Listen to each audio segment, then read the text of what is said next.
They managed to get their bill through, but when the Labour supporting Daily Mirror admits that the Prime Minister has been wounded and there are no winners and there's fear and uncertainty, it's not a good look for them. Here with the story of the day and indeed the story of the evening, Natasha Clark, LBC's political editor. Natasha, good morning. Good morning, Nick. Yes, I've not seen a day like it, really, since the chaos of Liz Truss. And you remember that fracking vote, which nearly brought down her government, eventually did lead to her downfall.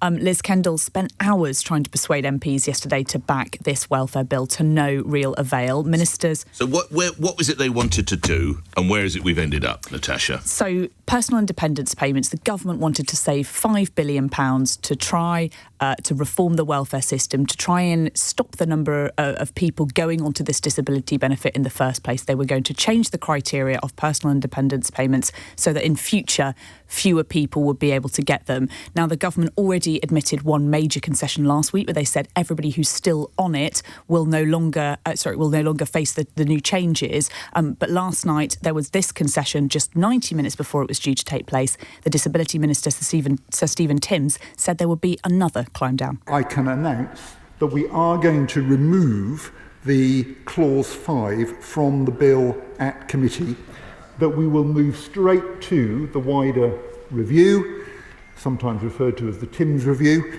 and only make changes to PIP eligibility, activities and descriptors following that review. So, Nick, this means there is now nothing on personal independence payments reform in this bill at all, and that's despite the fact the name of the bill is called the Universal Credit and Personal Independence Reform Bill. So that's quite crazy to start with. And this review, which will be done by Sir Stephen Timms, will take place before any reforms will come in at all. So this huge concession, a hugely awkward moment for the Prime Minister, and 49 of his own MPs voted against this bill at second reading last night. Basically, Nick, it's going to kick the fight back for another day, but I imagine there is this huge chance we might never see these welfare reforms ever again now. It means Sir Keir Starmer's claim that he is taking those big decisions coming into government, that change the country wanted, is going to be now totally dented. Of course, it's a huge headache as well for the Chancellor. The IFS, the Institute for Fiscal Studies, said last night she was meant to save £5 billion. They now say she's going to save nothing at all. Another huge hole for her to fill at the budget. What does that mean? Well, people are already now talking. It's going to mean tax rises in that autumn budget for the Chancellor. That's something she didn't want to have to do. And of course, what of the PM's authority and control over his party? This is meant to be the week. It's the anniversary of his first year in government. But last night, Labour backbenchers feeling totally emboldened. Last night, Liz Kendall, the Work and Pensions Secretary, admitted that it had been a bumpy night for the government. I wish we had got to this point in a different way, and there are absolutely lessons to learn.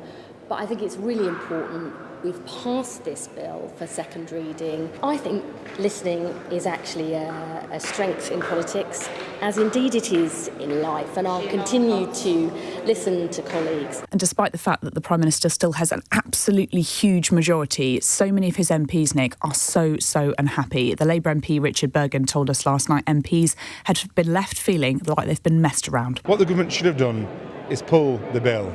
Instead, they've asked MPs to save them the particular embarrassment of having to retable a new bill and instead vote through a bill which they say themselves are going to fundamentally change. And the leading rebel, Rachel Maskell, told us that some colleagues had felt bullied into voting for the government yesterday. Many people were called out of the chamber into discussions throughout the afternoon, so clearly pressure was put on my colleagues. Some of my colleagues have described it as bullying, and they've been deeply distressed at what has happened. That is completely inappropriate in the Labour Party. So, Nick, this morning, big questions for the Prime Minister, the party, his authority, his political judgment. That's what some people keep saying to me as well. And whether that welfare reform, his decisions, that change he promised, is any of that possible?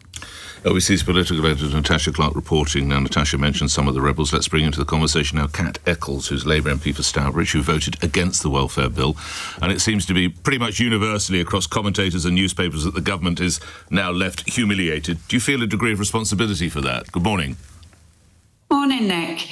I wouldn't say I feel responsible. I mean, like we kept saying, they've had since March to listen to us, and it's good to hear Liz Kendall say that it's listening is a strength. But I think it's unavoidable, the fact that we weren't listened to until the very last minute, and all of this could have been avoided, and the government could have saved face if they'd have just pulled that bill, rewritten it so that it was coherent, and acceptable to more MPs. The Times newspaper says this shows Sir Keir's political instinct is woeful. Do you concur? I don't know if his instinct is woeful. I mean, he said last week that he'd been distracted by dealing with foreign affairs. I mean, I don't think that's a great excuse to give, but I think the people around him, Number 10, and the messaging that's been going out around this, definitely hasn't helped matters. What needs to come out of the Timms review? So the Timms review, it ended up as a bit of a joke phrase by the end of yesterday's debate. Someone did describe it as marking your own homework. So I think we need to be really careful that this is a meaningful collaboration with disabled people, with organisations and experts who really know what these people go through on a day-to-day basis and the support that they need from the government in order to live enriching and independent lives. Noting that the welfare bill, health-related benefits bill, is £90 billion, possibly, by the decade's end. 90 billion. I'm sure you don't want to hand that on to your grandchildren's grandchildren. So how are cuts to be made, Cat? I mean, I think it's important to say that there are alternatives to just cutting money from vulnerable people. And many of us have made these suggestions over weeks and months. I mean, the HMRC last year wrote off $5 billion in unpaid taxes. We're still waiting to recoup money spent during COVID on fraudulent contracts.